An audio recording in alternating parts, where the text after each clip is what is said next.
ujian akhir semester. Nontonnya santai aja ya, biar kita bisa sama-sama ngobrol. Sambil makan boleh. Betul. Oke, ditonton, ini dia videonya. Guys, kemarin ini kita udah bikin makalah tentang filsafat pemikiran apa? Al-Farabi. Kayak menarik banget sih, karena ini tuh ya kaitannya dengan keislaman juga ya pemikiran-pemikirannya. Tuh gak sih, nih kita sampai baca makalah ya guys ya. Di biografi Al-Farabi ini beliau tuh lahir pada tahun 870 Masehi. Wow. Lama banget coy. Kayak kita aja belum lahir gak sih? Ada. Ya gak sih? Terus coba deh, searching deh. Yang nonton juga boleh searching 870 Masehi. Sekarang aja Hijriyah. Itu kira-kira berapa tahun yang lalu ya? Terus punahnya dinosaurus kapan sih coba? Apakah sesudah itu? Belum. Wah, kayak itu udah banyak tokoh-tokoh di tahun-tahun Masehi itu udah banyak banget ya. Al-Farabi, terus apalagi Al-Khawarizmi juga ya. Ya, banyak banget, insya Allah. Terus ya guys, kita baca lagi makalahnya. Oke, ada beberapa konsep dasar pemikiran filsafat Al-Farabi. Satu, itu tuh ada ketuhanan. Nah, ini sambil dibaca ya.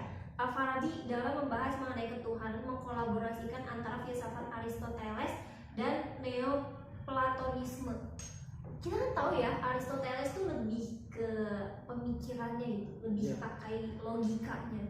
Sedangkan Neoplatonisme itu lebih ke kenyataan gitu. Jadi kayak wow banget Al-Farabi ini menggabungkan kedua filsafat ini dijadiin kayak dalam konteks ketuhanan. Merasakan nggak? Ini kita baca lagi. Ini tuh sebenarnya nggak bertentangan dengan keesaan yang mutlak dalam ajaran syariat Islam dan membuktikan adanya Allah. Al-Farabi mengemukakan dalil yaitu wajib al-wujud dan mungkin al-wujud. Nah, esensinya adalah tidak bisa dipisahkan. Allah ini tidak bisa dipisahkan dengan wujud, keduanya adalah sama dan satu kesatuan. Oke, next. Terus yang kedua itu tuh tentang emanasi teori tentang keluarnya suatu wujud yang mungkin ala makhluk dan zat yang wajibul wujud. Teori emanasi disebut juga dengan teori urutan wujud. Menurut Al-Farabi ini Tuhan bersifat maha satu, tidak berubah, jauh dari materi, jauh dari arti banyak, maha sempurna dan tidak berkiblat pada apapun.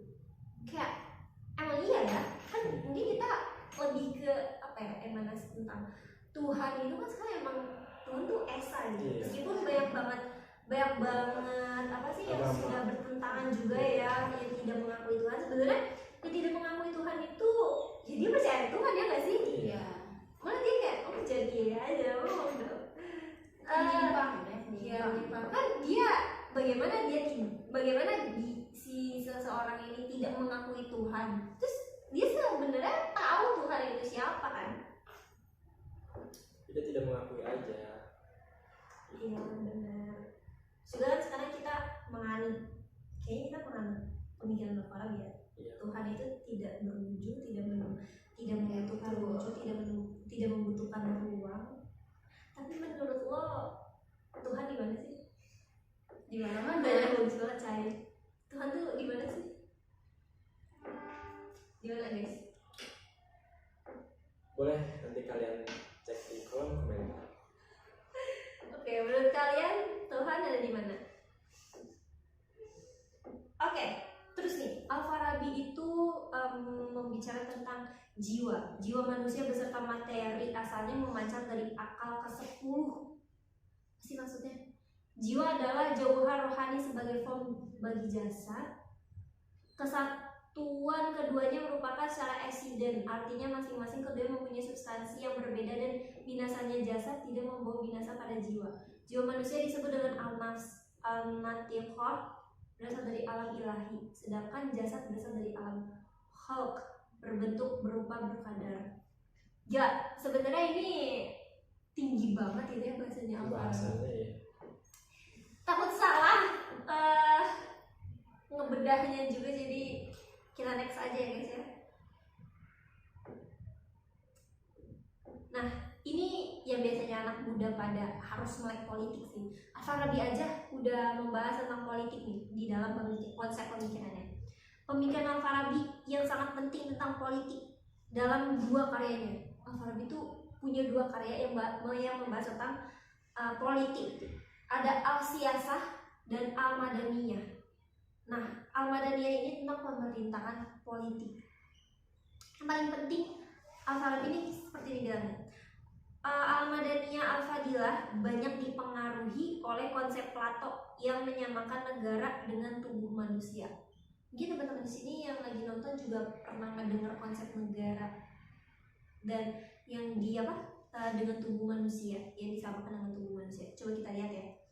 Kita baca dulu. Ada kepala, betul ya, kepala, tangan, kaki dan yang lainnya. Segala perbuatan manusia itu dikendalikan kepala.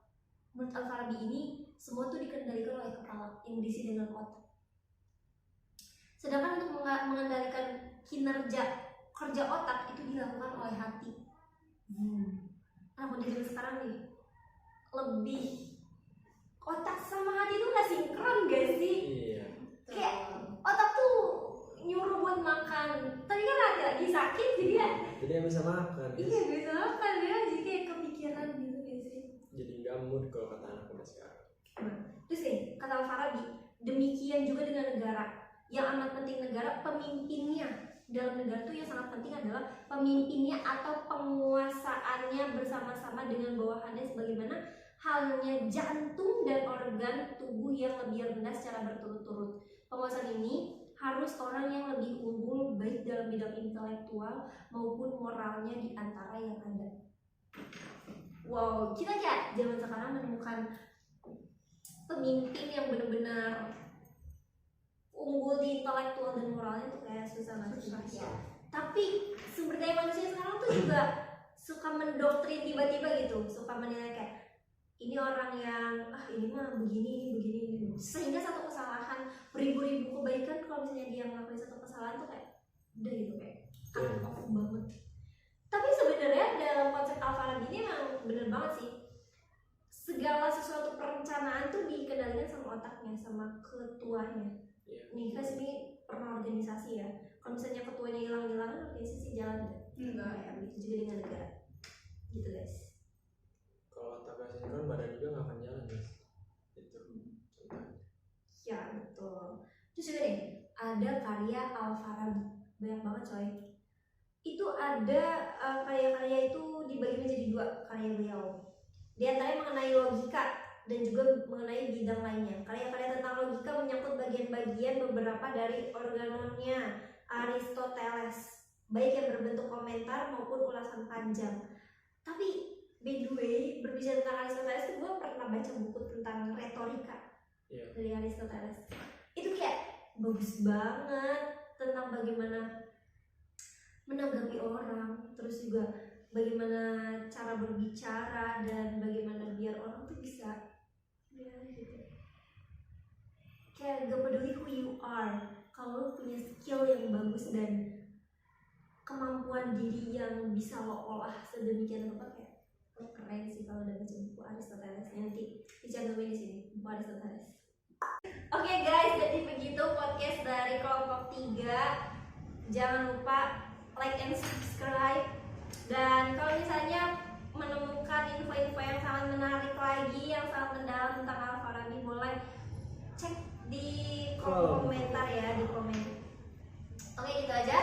Jangan lupa belajar, jangan lupa istirahat, makan, dan yang lainnya. Jangan lupa hidup dan bahagia seperti pemikiran konsep Al-Farabi, menemukan kebahagiaan. Gitu aja. See you next day. Wassalamualaikum warahmatullahi wabarakatuh. Bye. Dah.